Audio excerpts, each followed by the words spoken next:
Cuánto queremos alabar y cuánto queremos bendecir tu nombre y cuánto queremos darte gracias, Dios, porque nos permites en esta hora el estar reunidos con el único propósito, anhelo, deseo, afán, si se le quiere llamar de esta manera, de aprender un poco más acerca de ti.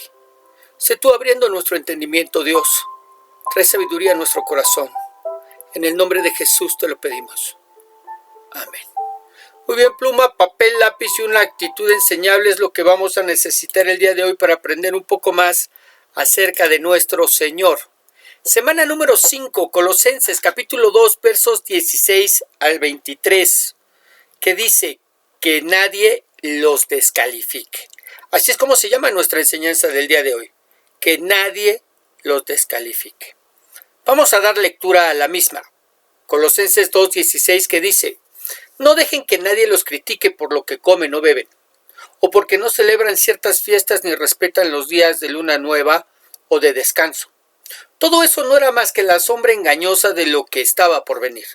Lo real y verdadero es Cristo. Así que no dejen que nadie los condene, y menos esa gente que adora a los ángeles y que aparenta ser humilde. Dicen que ven visiones, pero mienten. Sus pensamientos los llenan de orgullo, pero solo piensan cosas malas. Esa gente no está unida a Cristo, que es quien gobierna la iglesia y quien le da más y más fuerzas. Cristo le da a la iglesia todo lo que necesita y une a todos sus miembros de acuerdo con el plan de Dios. Ustedes están unidos a Cristo por medio de su muerte en la cruz y ya no están sometidos a los espíritus que gobiernan este mundo. Entonces, ¿por qué se comportan como si todavía estuvieran bajo su dominio? ¿Por qué obedecen a quienes les dicen no toquen esto, no coman eso, no prueben aquello? Esas reglas no son más que enseñanzas humanas, que con el tiempo van perdiendo su valor. No se puede negar que son útiles porque enseñan acerca de la conducta religiosa, la humildad y el dominio del cuerpo. Pero lo cierto es que no ayudan a combatir los malos deseos de nuestra naturaleza humana. Muy bien, después de hablar de las implicaciones de vivir en Cristo, ahora el apóstol se dispone a hablarnos acerca de aquellas cosas que como cristianos o de Cristo ya no estamos obligados a obedecer o guardar. Un tema en el que haríamos muy bien en poner atención, pues nos ayudará a entender lo que podemos y no debemos en esta época moderna. Veamos. Colosenses capítulo 2, verso 16 dice: no dejen que nadie los critique por lo que comen o beben, o porque no celebran ciertas fiestas ni respetan los días de luna nueva o de descanso. Hablando acerca de la crítica, no debemos olvidar que estos cristianos vivían en medio de una sociedad que estaba pendiente de lo que hacían los demás. Pero sobre todo los judíos eran muy críticos de la manera en que las demás religiones llevaban a cabo sus ceremonias. ¿Por qué? Porque ellos se distinguían de los demás porque había alimentos que no comían, como la carne de cerdo, o porque sus ceremonias no incluían vino ni borracheras, como sí lo hacían las ceremonias que celebraban los griegos. Ellos guardaban las celebraciones de luna nueva y cada semana el día de reposo celosamente. Los judaizantes, por su parte, de quienes debemos recordar que eran cristianos, que creían que además de Cristo debían guardar toda la ley para ser salvos, guardaban las mismas reglas y criticaban a todos los creyentes que no lo hacían. Como a aquellos que no guardaban el sábado como el día del Señor, sino el domingo, por ejemplo. O aquellos que no celebraban las fiestas de luna nueva, o los que se daban permiso de comer de todo sin tener restricciones en su dieta. A los que bebían vino en la celebración de Santa Cena, por ejemplo. ¿Qué nos dice Pablo? No se dejen descalificar a través de las críticas. Y eso no significa que les vamos a prohibir que nos critiquen, porque ¿quién haría caso? Sino que esas críticas no deberían afectarnos. Eso es lo que significa. Que esas críticas no deberían afectarnos, que nos critican porque en Semana Santa o en Santa Cena tomamos vino y ellos no. Bueno, que eso no nos preocupe. o que nos critiquen porque en sus reuniones las mujeres tienen que ir de falda y en las nuestras pueden venir de pantalones. Bueno, eso no debería preocuparnos. Que nos critican que porque ellos tienen su celebración los días sábados y nosotros los domingos. Eso es algo que tampoco nos debería afectar. ¿Por qué? Verso 17. Porque todo eso no era más que la sombra engañosa de lo que estaba por venir. Lo real y verdadero es Cristo. ¿Por qué?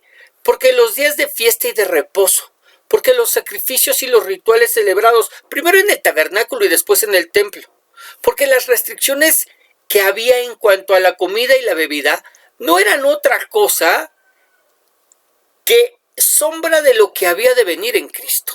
Es decir, una sombra que nos dice que hay un objeto que existe y que produce esa sombra. Y además nos da cierta idea de cómo es el objeto, pero la sombra no es el objeto en sí mismo. ¿Ok? Pues así, todos los rituales, fiestas, sacrificios y dietas solo eran la sombra de la existencia de Cristo, mas no Cristo mismo. Solamente eran la sombra de la existencia de Cristo, del Mesías, del Cordero de Dios, que iba a ser sacrificado por el pecado del mundo, en quien no había pecado, sino que era sin pecado y que era el Señor del sábado. Todo apuntaba a Él, de manera que si lo real y verdadero ya vino, ¿para qué necesitamos las sombras? ¿Ok? De eso nos está hablando. Vamos a ver el siguiente comentario. El propósito de las leyes del Antiguo Testamento y las festividades eran simplemente señalar a Cristo. Pablo las llama sombra de lo que ha de venir, Cristo mismo. Una vez que Cristo vino, las sombras se disiparon. Si tenemos a Cristo, poseemos lo que necesitamos conocer y agradamos a Dios. Los cristianos son libres para mantener una dieta kosher o de observar el día de reposo si así les parece. No hay nada de malo con esas cosas, pero ellos no pueden pensar que el comer kosher o guardar el día de reposo los acercará más a Dios, y ellos no pueden juzgar a otro hermano o hermana que no guarde tales leyes. Muy bien. Vamos a comentar un poquito acerca del comentario. Valga esta redundancia. Lo primero, en su primera parte, este comentario nos habla de esas sombras que habían de venir, que son Cristo mismo, de lo que ya hemos hablado. Una vez que Cristo vino, las sombras se disiparon. Mire, esto es como cuando les hacemos a nuestros hijos un ultrasonido mientras se encuentran, obviamente, en el vientre de sus mamis, porque nos interesa saber cómo vienen y tenemos una sombra de lo que son, mas no los hemos visto aún. Una vez que ya salen del vientre y los tenemos en nuestros brazos, ¿para qué queremos el ultrasonido? Si ya los tenemos en nuestros brazos. A esto es a lo que se refiere. Todo era sombra de lo que había de venir hasta que se dio a luz, hasta que Cristo mismo vino. Y si ya tenemos a Cristo, ¿no? ¿Para qué queremos las sombras? Ahora, como creyentes, como cristianos, en su segunda parte del comentario nos habla de esas dietas, de esos días de reposo. Sí, y como creyentes, bueno, podríamos tomar la decisión, la determinación de seguir las leyes gastronómicas del Antiguo Testamento. Y decir, ¿sabes qué? Voy a mantener una dieta kosher, como se le conoce. Bueno, está bien. ¿Sí? Tú lo haces por decisión propia, no porque la Biblia en este momento, en este punto de la historia y nuestro cristianismo nos obligue a guardar una dieta kosher. O decimos, bueno, a mí me interesa observar el día de reposo. Y para mí, en mi convicción, ¿sí? El día de reposo es el sábado, aunque de todos modos voy a ir el domingo también a la iglesia. Bueno, lo puedes hacer. Puedes guardar tu dieta kosher, puedes guardar el día de reposo, pero no puedes pensar que eso te va a acercar más a Dios. Te va a hacer más cristiano que los cristianos que no lo hacen. Y eso tampoco te da derecho a juzgar a los demás porque no hacen lo que tú haces, porque esa es tu convicción. ¿Ok? Entonces, esto nos tiene que quedar muy claro porque a raíz de esto es que se suscitan tantos y tantos y tantos problemas en nuestras iglesias. en donde todos queremos que todos hagan como nosotros creemos que se debe de hacer. ¿Y cómo? No tenemos en realidad una ordenanza que nos dé luz, que nos indique cuál es la forma correcta de llevar a cabo nuestros servicios ocultos.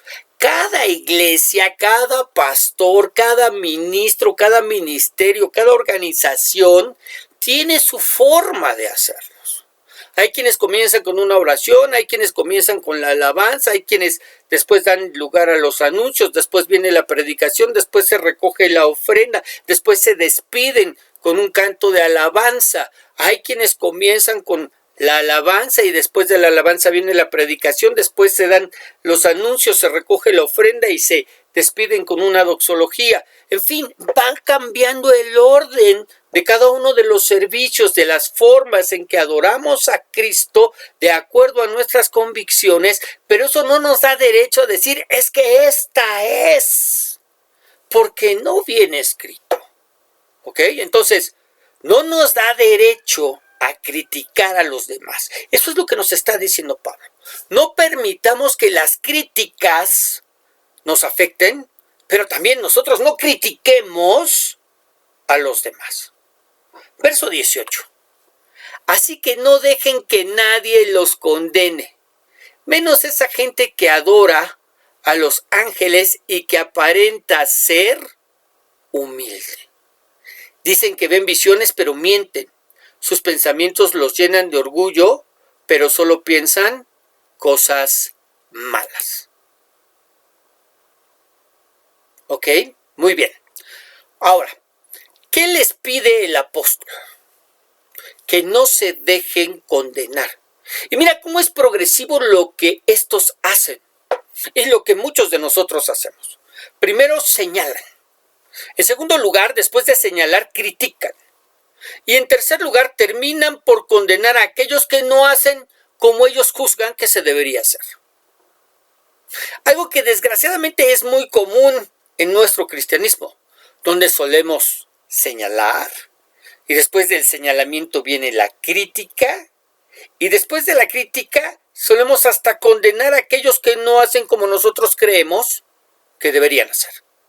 Incluso muchos de nosotros nos atrevemos incluso a dudar acerca de su cristianismo, porque no se visten como nosotros, porque el predicador no viene de traje, porque se viste con ropa informal, porque bueno, no solamente se viste con ropa informal, sino porque parece cholo, por el lugar en donde se hace la reunión, porque no es un templo consagrado a la adoración al Señor, sino que es un restaurante o un antro.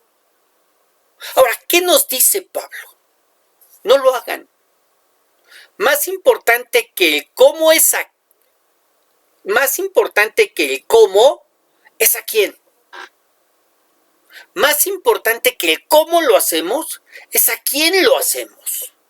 Concentrémonos en adorar a Cristo. Y nos da 4 características de estos condenadores o de estos falsos maestros. Fíjese muy bien. Dice, esa gente que adora a los ángeles y que aparenta ser humilde, dicen que ven visiones pero mienten. Sus pensamientos los llenan de orgullo, pero solo piensan cosas malas. 4 características de estos falsos maestros que condenaban a los demás. Y la primera es, adoraban ángeles. Estos falsos maestros enseñaban, escúchame bien, porque es la enseñanza que muchos hasta el día de hoy preservan. Si estos falsos maestros enseñaban que Dios estaba demasiado lejos y demasiado ocupado, y que solamente podían acercarse a Él de manera progresiva a través de ángeles que se encontraban divididos por niveles, de tal manera que a estos ángeles los adoraban hasta que alcanzaban, subiendo de niveles, a adorar a Dios. ¿Les suena familiar? Hoy en día muchos lo hacen con ángeles y otros lo hacen con los santos. Santos a los cuales adoran porque dicen que Dios está demasiado ocupado, y que entonces necesitan a alguien que sea un intermediario entre ellos y Dios, que esté menos ocupado para que puedan ser atendidos más rápidamente. O sea, no se conforman con la unifila, sino que dicen, ¿sabes qué? Vámonos con las otras filitas para que podamos llegar más rápido. Estos enseñaban lo mismo, adoraban ángeles. En segundo lugar, tenían apariencia de humildad. Ellos se sentían orgullosos de su humildad, de manera que esta falsa humildad, porque es una falsa humildad, es denunciada por Pablo, ya que el que es verdaderamente humilde reconoce su lugar, pero desde la perspectiva de Dios, no la de los hombres, la de Dios. En tercer lugar, mentían al decir que veían visiones. El ver visiones es perfectamente bíblico, pero ellos mentían al decir que veían visiones porque en realidad no las veían. Por eso mentían, ¿ok? Solo era una manera en la que manipulaban a las personas. Y mire, esto es algo muy delicado el día de hoy en nuestras iglesias. Porque basta que un hermano se levante y diga, es que el Señor me mostró esta visión. Y aunque, bueno, obviamente no sea bíblica, porque la mayoría de las visiones que se tienen en las iglesias no son completamente bíblicas, es decir, no hay un pasaje que el Señor les muestre en visión. A eso es a lo que me refiero. Sí, muchos de ellos creen que lo que están viendo, si es que ven algo, sí, viene de parte de Dios y podría ser simplemente una manipulación para la iglesia. ¿Ok? ¿Por qué? Porque no se apega a todo el contexto bíblico. ¿Ok? Y en cuarto lugar, los pensamientos de estos estaban llenos de cosas malas y de orgullo. Estaban llenos sus pensamientos de cosas malas y de orgullo. Ahora, lo más importante, verso 19. Esta gente no está unida a Cristo, que es a quien gobierna a la iglesia y quien le da más y más fuerzas. Cristo le da a la iglesia todo lo que necesita y une a todos sus miembros de acuerdo con el plan de Dios. Esos falsos maestros no pertenecen a la iglesia de Cristo, pues no están unidos a Él. Lo que nos recuerda que lo que es ser un verdadero cristiano. Y no somos cristianos por el lugar al que vamos a reunirnos, no. Somos cristianos porque el Espíritu de Cristo es el que nos habita. Una persona puede asistir fielmente a la iglesia cristiana y no ser cristiano. Así como el que entra por la cochera de su casa no es coche. ¿Ok? Y nos dice lo que Cristo hace el día de hoy por la iglesia. ¿Verdad? Y nos dice lo que Cristo hace el día de hoy por la iglesia. ¿Qué hace? ¿Qué hace Cristo el día de hoy por la iglesia? Bueno, en primer lugar, nos dice que es quien gobierna, número 1. Es Él quien la gobierna. Claro que lo hace a través de sus ministros y pastores, quienes se encuentran sujetos a Él, pero la cabeza de la iglesia es Cristo. El que gobierna la iglesia es Cristo.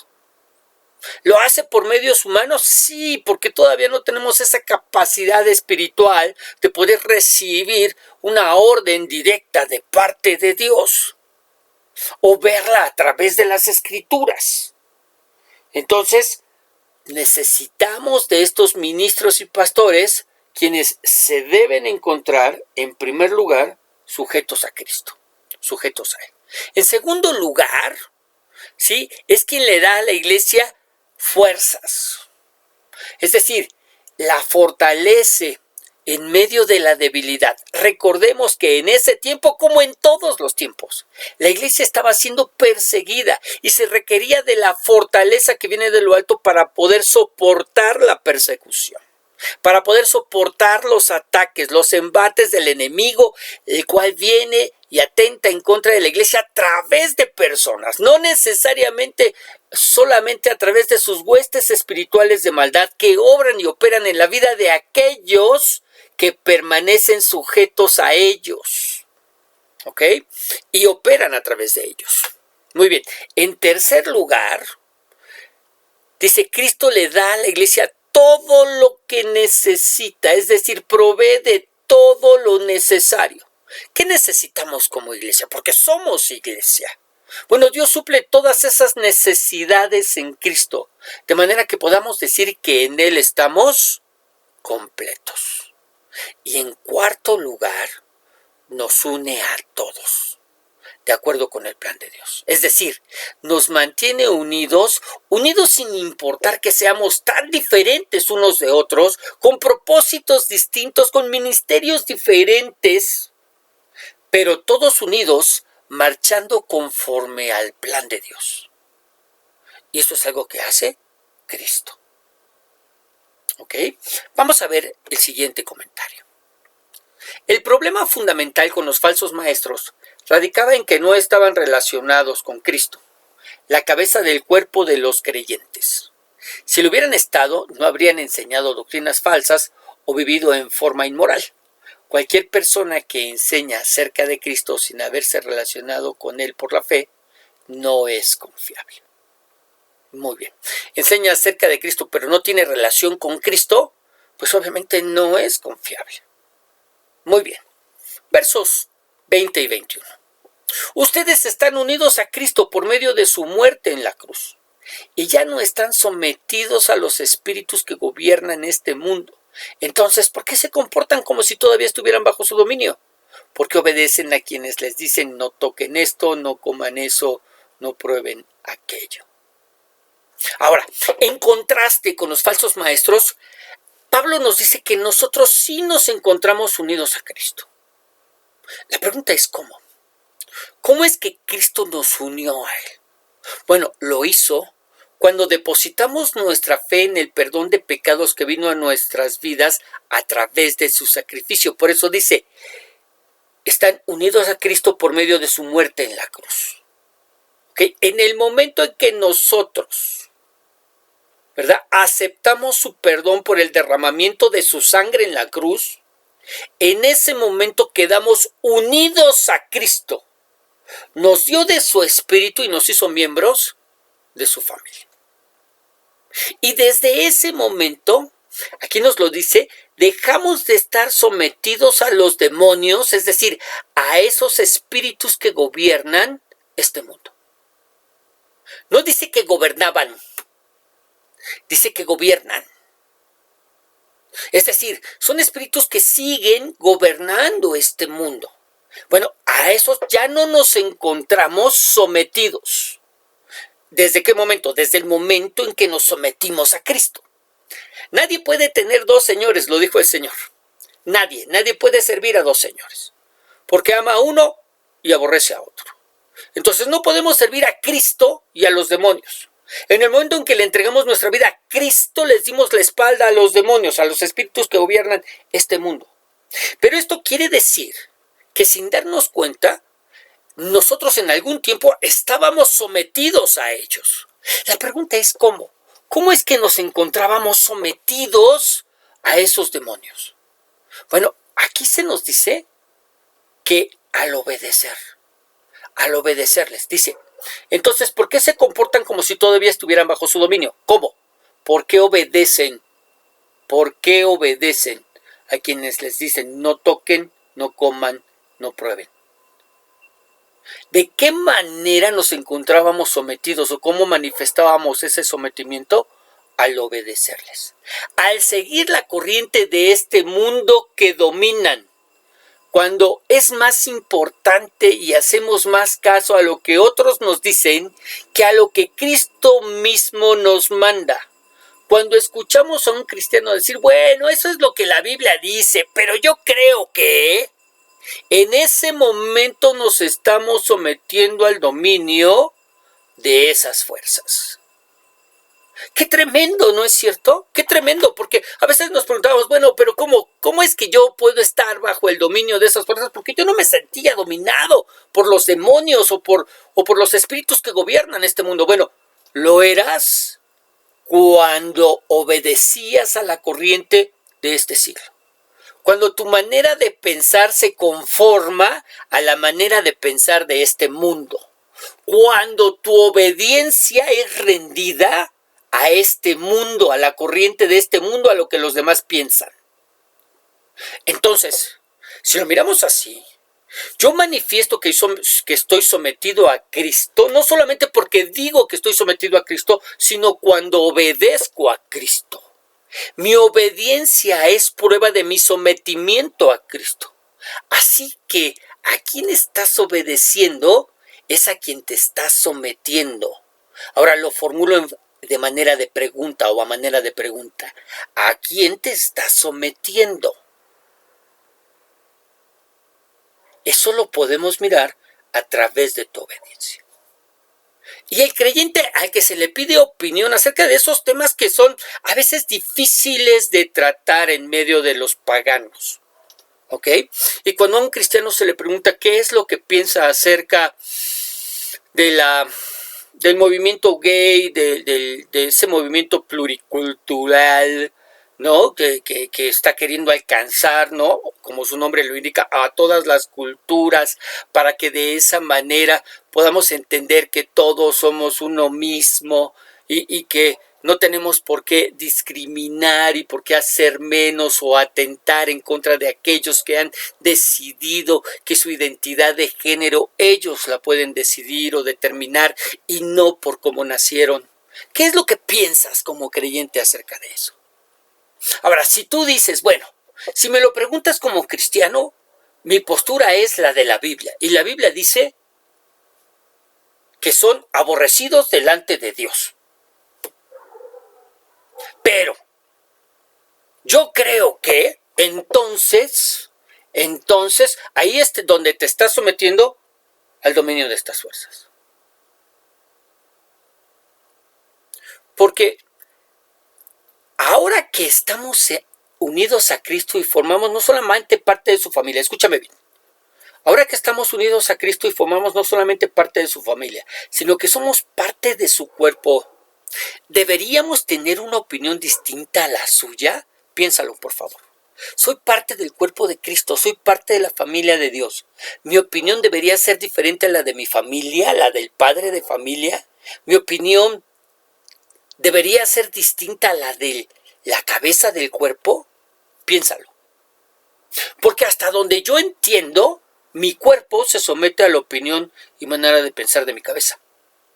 Es decir, si mi cabeza piensa que el comer pescado, agua y ensalada es lo mejor para mi cuerpo, el cuerpo no tiene opinión alguna, tiene que comerlo.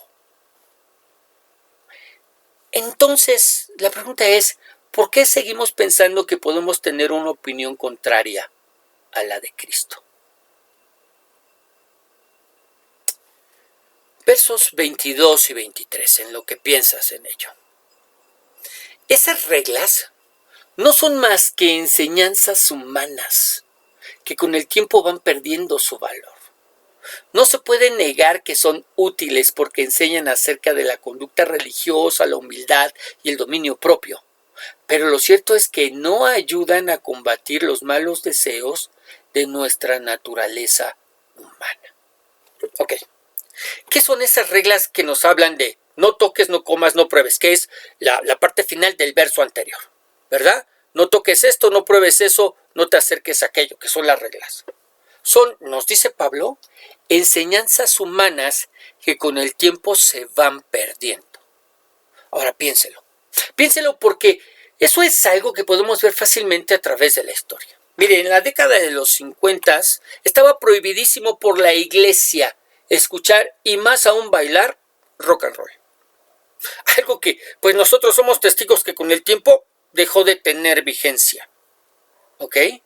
En la década de los 80 estaba prohibidísimo el tratarse a través de la acupuntura, porque se corrió la idea, el rumor, de que la gente se endemoniaba con esas endemoniadas agujas. Algo que gracias a Dios, pues dejó de ser popular, cuando menos la idea. ¿No es cierto? Yo conozco hoy en día a muchos cristianos que se están tratando a través de la acupuntura y no hay problema. Ajá. En la década de los 90 se prohibió que los cristianos entráramos a las iglesias católicas porque eran hervidero de demonios. Ni siquiera cuando salíamos de viaje para mirar la arquitectura o las pinturas de la misma. Algo que gracias a Dios pues tampoco duró. Y es que Pablo nos dice que hay provisiones que tienen cierta reputación de sabiduría, ¿como cuáles? Bueno, como pensemos en el prohibirnos el tomar alcohol o el fumar porque le hacemos daño a nuestro cuerpo. Hay cierta sabiduría en la prohibición.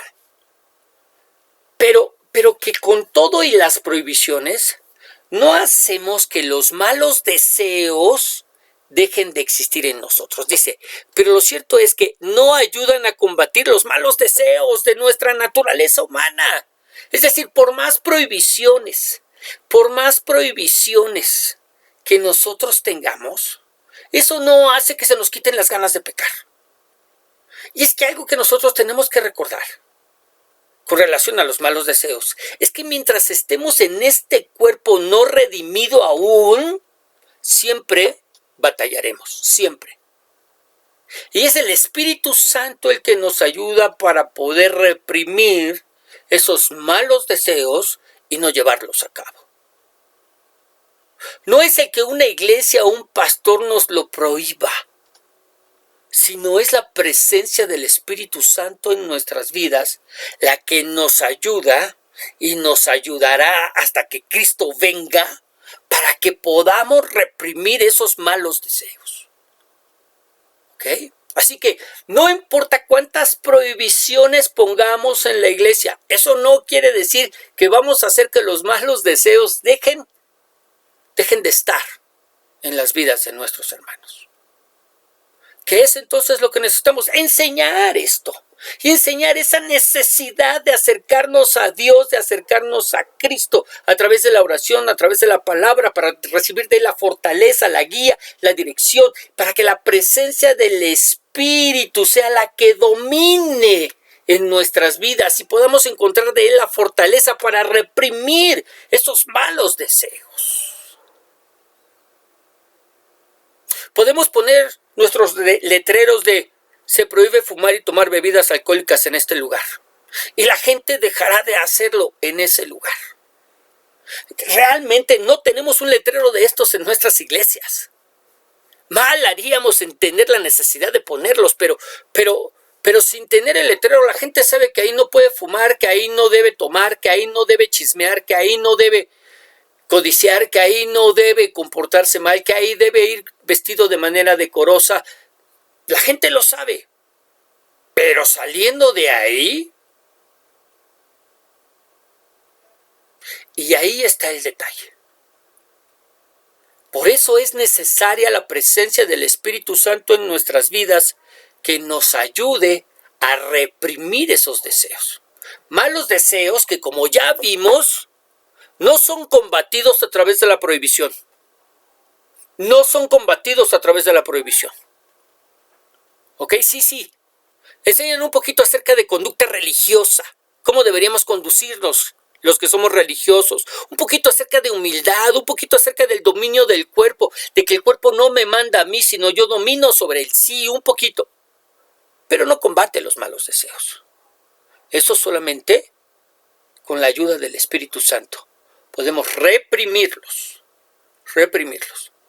para no ser esclavos de ellos. Muy bien. Yo espero que haya sido claro para ti. Y te voy a pedir ahora que ahí donde estás, inclines tu rostro, cierres tus ojos. Vamos a orar.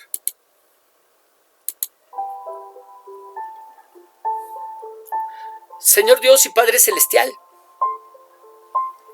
queremos alabarte, queremos bendecirte, queremos darte gracias, Dios. De verdad queremos agradecerte por lo que tú nos enseñas. Porque de una manera clara, concisa, hemos podido hablar acerca de aquellas cosas que no deberíamos permitir que nos afecten. Esos señalamientos, esas críticas, esas condenaciones que a veces la gente hace sobre nosotros sin saber, sin conocer, solamente porque ellas creen, porque así lo piensan, porque ellos quieren imponer de alguna manera su manera de adorar. Dios, en el nombre de Jesús, permite que no seamos afectados por todo eso, pero también que nosotros no victimicemos a otros que no hacen como nosotros hacemos. Que podamos entender que no es el cómo lo importante, sino a quién. Y que en verdad podamos entender que hay libertad de cultos, Señor. Que te podemos alabar, bendecir, glorificar, exaltar, adorar, cada uno. En lo privado o en lo público. En un edificio o a campo abierto. En una banca tallada o sentados en una piedra. Con una orquesta o con una guitarrita de 3 cuerdas. Eso no importa. Podemos alabar, podemos bendecir, podemos glorificar, podemos exaltar tu nombre, Dios. Por sobre todas las cosas. Con todo nuestro corazón. Espíritu, alma y cuerpo. Rendidos delante de tu presencia. Sin importar que a lo mejor las vestimentas que en este momento tengo no son lo más dignas, porque a lo mejor están sucias, porque es mi ropa de trabajo, o porque no tengo más ropa que esta que traigo puesta, y que son andrajos y harapos. Pero Dios, ¿quién de nosotros posee las ropas apropiadas que sean dignas para estar en tu presencia? Si esas ropas nos van a ser dadas por ti, porque nosotros no las poseemos cuando vayamos allá. Así que, Señor, en el nombre de Jesús, ayúdanos, enséñanos, que podamos entender, que podamos comprender, que podamos crecer. En el nombre de Jesús, en el nombre de Jesús te lo pedimos. Amén. Muy bien, que el Señor te bendiga, que el Señor te guarde y que el Señor haga resplandecer su rostro sobre ti, te dé paz.